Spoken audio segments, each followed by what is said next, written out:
Life often likes to be unpredictable.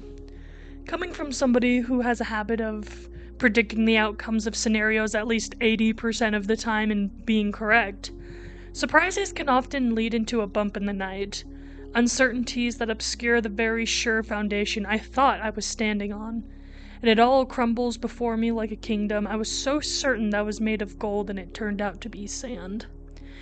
We have certain experiences in our lives that really stick to us, outcomes that can lead us into places full of wonder, possibility, but it can also lead to unsureness and danger. And I've gotten to the point where you just have to accept the fact that you can't predict every outcome of every interaction or decision. I've always been a guarded person. I grew up in an emotionally immature household, so I didn't know how to articulate my feelings properly, and I never felt comfortable sharing with my parents about what was going on in my mind. And that's why art has been an outlet for me. It's the only way I've been able to be seen, a mirror where I'm able to look and see the reflections of my abstract thoughts and feelings, aspects about myself that I wanted to work on and improve, and creating new aspects about myself that I wanted to become. Having the ability to create has always been there for me, where others failed to see me. And looking down at my thoughts on a piece of paper made the problems feel so small and insignificant compared to me. It made me feel bigger. It made me feel like I could conquer my issues. But sometimes life likes to throw curveballs at you, or pull the rug out from under your feet and put you through challenges to develop you as a character. That's what life is supposed to be. A place where your character can be refined. You can either become a good guy or a bad guy. I know moral compasses aren't that black and white, but I trust you understand what I'm trying to say. And that's the beauty of free will that we have.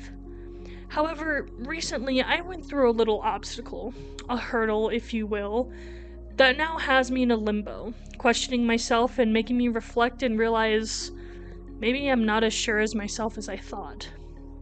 So, in the little town that I live in, we do a cute little Christmas tree lighting every year.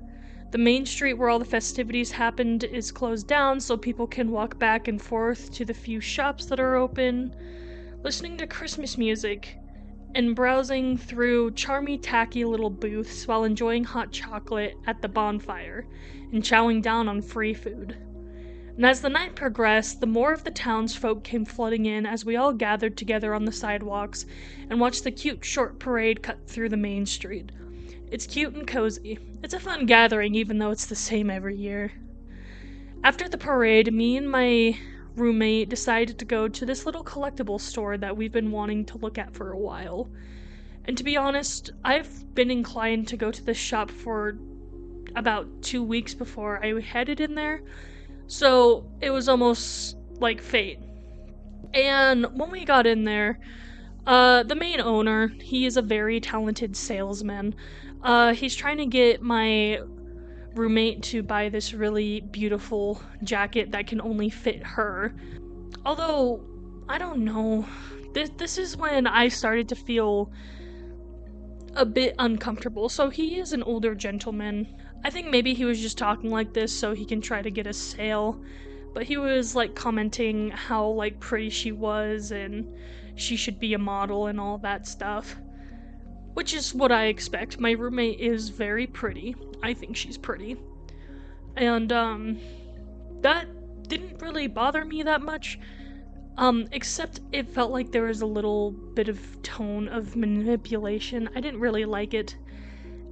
And then you won't believe it. After that, we got invited into a back room. I'm gonna stop right there. So we've only been in this shop for about 10 minutes. We just wanted to peruse and see what was available. I thought it was just going to be a quick, short in and out. So I wasn't actually invited in the back. It was actually my roommate that got invited.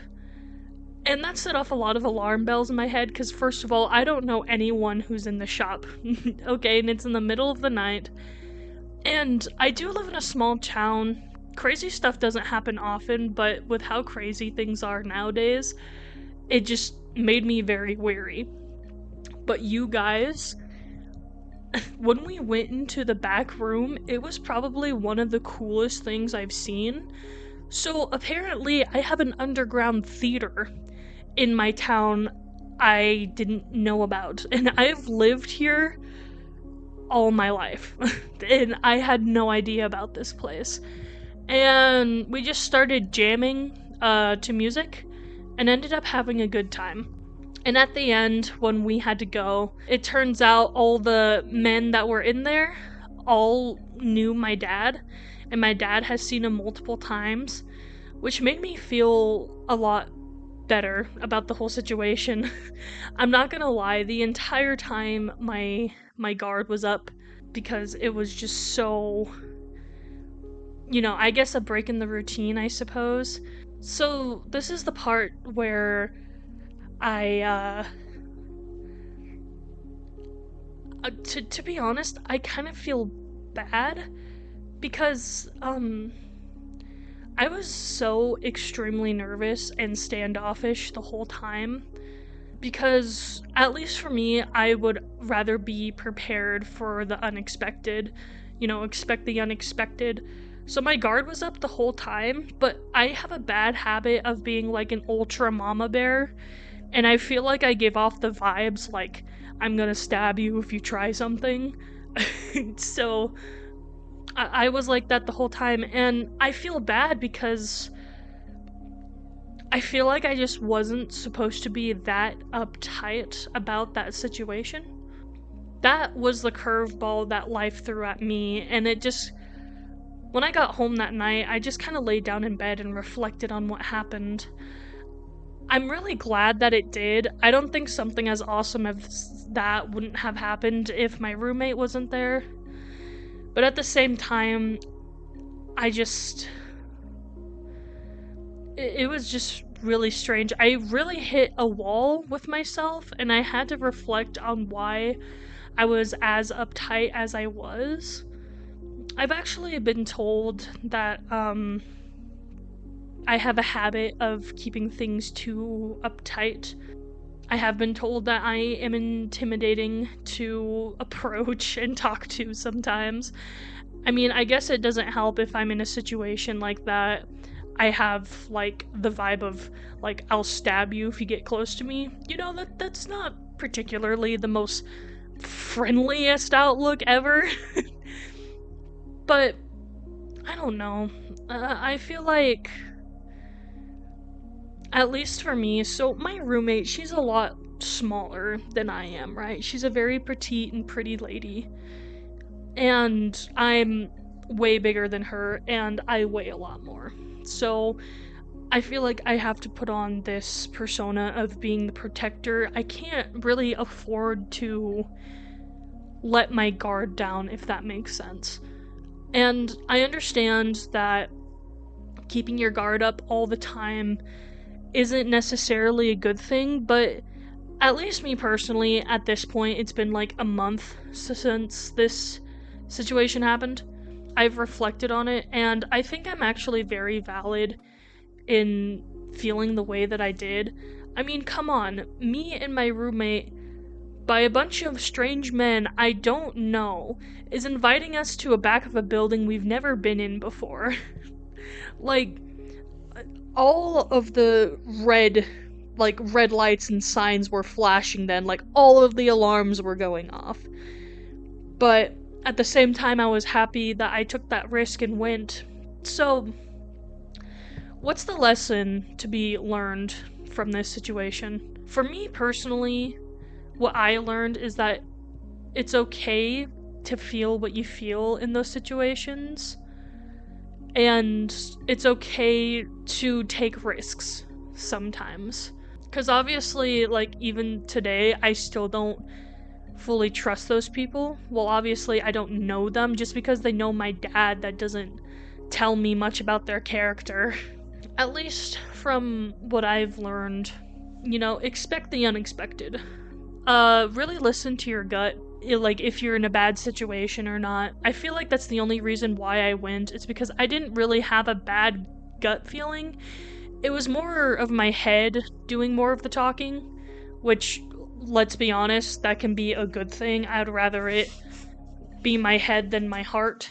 I guess another lesson is just to not be so uptight and just to loosen up. That's a lesson I'm still trying to learn.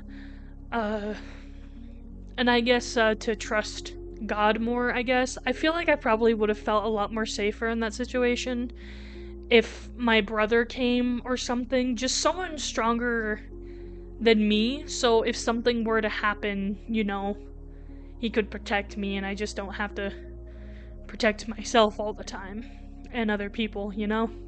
Alright, well, I hope you guys like this. This video is a hybrid of a script and a non-script, I'm sure you can tell. I just want to give it a shot because I'm kind of tired of taking so long to make videos, and I want to be able to make more content more quicker. So I'm probably just gonna start doing this from now on as an experiment. Well, I guess not an experiment, pardon me. Just so it's more, better for me. More enjoyable is what I'm trying to say. Sorry.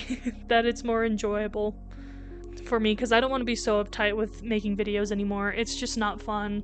I'm really tired of stressing about making a script, because when I stress on the script, videos won't get made for like a month or two. And I don't think that's a good format, because I have a bunch of time-lapse videos for you guys. I think I have like 5 of them that are ready to go. I just haven't gotten around to it because it takes me so long to write a script. So let me know what you guys think, if you kind of like me yapping, or if you like the scripts or the hybrids. Alright, ladies and gents, I hope you have a good evening and a good night. God bless. See you later.